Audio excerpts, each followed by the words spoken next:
Welcome back, everybody. Derrick Sue, your East Oakland advocate. Well, what's been in the news recently? How low the Oakland police numbers are. The Oakland Police Department is now down to only 719 officers, and that's an all-time low. I can't remember the last time that number's been that low uh, for street officers, and it wasn't that long ago. We were struggling at 814 4 years ago. 814, and now we're down to 719. That's a significant number of reduction in police force, and that's what's really hurting the city of Oakland and its ability to respond to 911 calls, its ability to solve crimes, um, and we see how Oakland police officers are overwhelmed with many of the sideshows that go on throughout our city. So as your mayor candidate for a city of Oakland for the recall, I would bump that number up to 900 officers on the streets. And you're going to say, well, city council's not going to let you do that. Technically, you're right, because the city charter right now, the city council has reduced the number of police officers from over 800 uh, 4 years ago to 719 now, and crime has drastically gone up.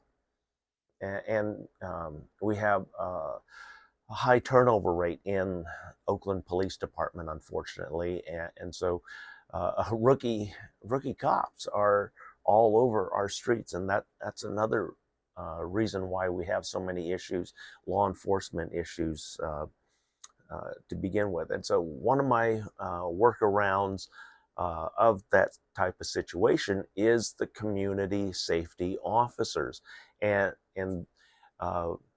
they would be supervised by the Oakland chief of police, and also um, the area captains for each district would be uh, in charge of managing and meetings with the community service safety officers.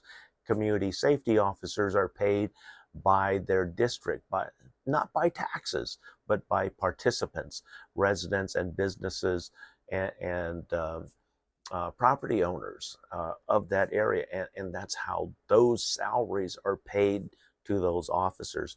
And each of those officers, one of the other requirements is that they will live in the district that they serve and become community members. Uh, and how we do that is the city of Oakland provides housing in lieu of a salary. This is housing. And so the housing is set up for, in each district, there's going to be housing set up for up to 60 community safety officers. And that housing, it comes free of cost. And like I said, the requirement is that each of those community safety officers actually resides in those districts that they serve.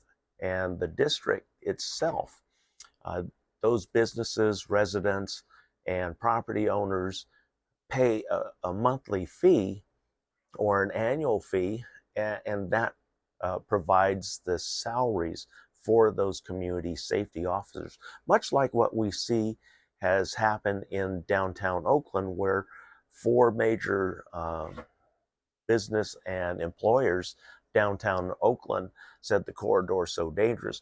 We, as a conglomerate group, will put up $10 million to fund safety officers, security officers, and pay them to escort our employees and workers to lunches, back to their cars, from their cars, and for their errands.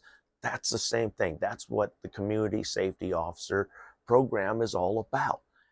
And it operates the same way. But in this case, the city provides housing in lieu of a salary. And what that does, it sets up uh, training, on the job training for future police officers, because these community safety officers are armed. So there's a lot of advantages, and I'm not going to cover all of them, but that was one of the things. And the reason why I say that, and the Oakland Police Department is so understaffed right now that a lot of Oaklanders are becoming frustrated because they're calling in. They know where their stolen property is, and we heard in the news just this past week of a family taking action and ending up in a really bad situation where one of the participants was shot and killed by the party that stole their property, stole their vehicle, and they got off scot-free. Because here's the thing, um, the one who was murdered, and then the one who is also his friend and accomplice, who's in jail right now on a murder charge because his buddy got murdered in the commission of a crime, because that is considered a crime. That is home invasion, what they did. Even though they were reclaiming the property, they're claiming they did so in the sense that Oakland Police Department would not respond to their calls. They said, and it's been documented, Oakland Police Department dispatcher said that we have officers on the way, and hours later, nobody shows up. Well, we know that's true because I personally had a friend in a situation like that where they stole the family van, and they found it over in West Oakland out on Wood Street. And there were people protecting it with weapons. And so my friend came to me because he was aware of my background and said, I need help getting my vehicle back. And so I know that you have some guns. I have my brother, he has a gun. I have mine. And I said, look, hold on, let's think this out. I'm going to give you the background because I have the DOJ, Department of Justice experience and legal experience and education to give you a good reason why we don't want to do this. Because number one, it's illegal. Because if we were to do this, we're the criminals now. We're not, even though you are going to reclaim your stolen property, that is not the way to do it. And yes, it's frustrating that the Oakland Police Department is not getting involved, and they're very slow. But you also have to remember they're terribly, terribly understaffed. With community safety officers, this process would be possible.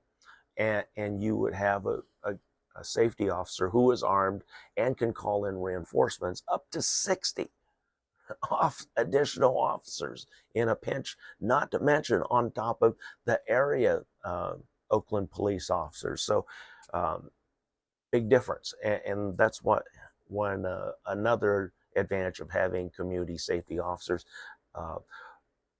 They know what's going on in the district. They talk to you. They talk to the neighbors. They talk to the businesses. They personally see what's going on in the neighborhoods. That's why we need to have folks like this in every district. And we're going to setting up housing for that through the housing program that I've been talking about for years. And we have the Oakland Middle Harbor project. We have the Highway 980 Downtown Corridor project. We have the East Oakland housing project here behind Tech Truck Center that I have planned for the near future here. So we have lots of housing in store. And very affordable. We're talking housing at, for those that qualify, $35 a month, no utility bills. So great programs that are in store for Oakland that I am proposing if you elect me City of Oakland mayor. But anyway, back to my friends. I talked them out of doing um, going to reclaim their property, their family van, and just keep bugging the police. That's about all you could do. And finally, they just gave up and bought another a vehicle for the family, and that just became part of the street plunder that Oakland gives up on a daily basis because they simply don't have the policing to take care of what is needed and to take care of the criminals that are truly infesting our streets.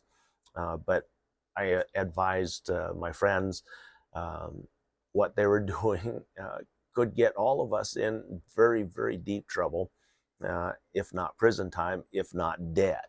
Because number one, we didn't know how many uh, of those criminals were armed, and to uh, how spread out they were. They might be in the neighborhood because that is a very dangerous zone.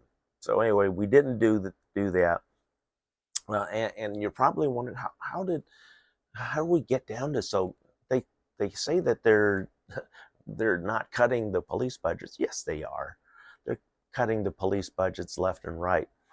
In fact, a lot of your homeless monies, that's what's paying your police officer salaries, because that um, police escorts are required for homeless encampment cleanings and also for closures. There's a major expenditure. Probably we guesstimate at $1,500 an hour just for police services during a camp enclosure. So $1,500 an hour just for police services. That's on top of the cost of the city workers to move and clean and bringing in the equipment, the dump fees, and everything. So it gets quite expensive. Um, let's see. Anything else that I want? Oh, community safety officers do provide a much greater level of safety and security and supervision in areas, and that's what gives tips to the police on what's happening in the neighborhood. Uh, and that's why you need to have community safety officers. They're your first line of defense if you're not going to defend yourself. They can also respond much quicker. Uh, they're going to be patrolling, so we're going to deal with the illegal dumping. The community safety officers, they're in cars patrolling, just like Oakland police officers. Instead of being black and whites, they have something a little very similar to a police car with the light bars on top, and they are armed. So a lot of similarities. They have arresting powers to a certain limit. But these are additional patrols that used to take place when Oakland had many more police officers. In fact, I believe in the numbers today at city population at the last census was 430,000 residents here in the city of Oakland. I say that there needs to be a police officer for every 2,000 residents, one police officer for every 2,000 residents. That's the ratio. That's what a good ratio, a safe ratio is. Some are saying more than that, but no. I would say 2,000, one officer per 2,000 is a good number and a safe number. But yet we don't have anything near that. but we need to find a way to make up the differences, get rid of the political red tape that exists that causes this. And by bringing new projects, bringing new tourist attractions, bringing new residents into City of Oakland, which is part of all of my plans here. We deal with all of the major problems that the City of Oakland has been going through for the last 2 decades. And I bring answers to the table, answers, solutions that don't bring taxes to your pocket or to anybody's pocket. And it's a very efficient way to deal with everything. And this starts removing the problems that Oakland has been known for many decades now. Thanks for joining me. We'll be right back.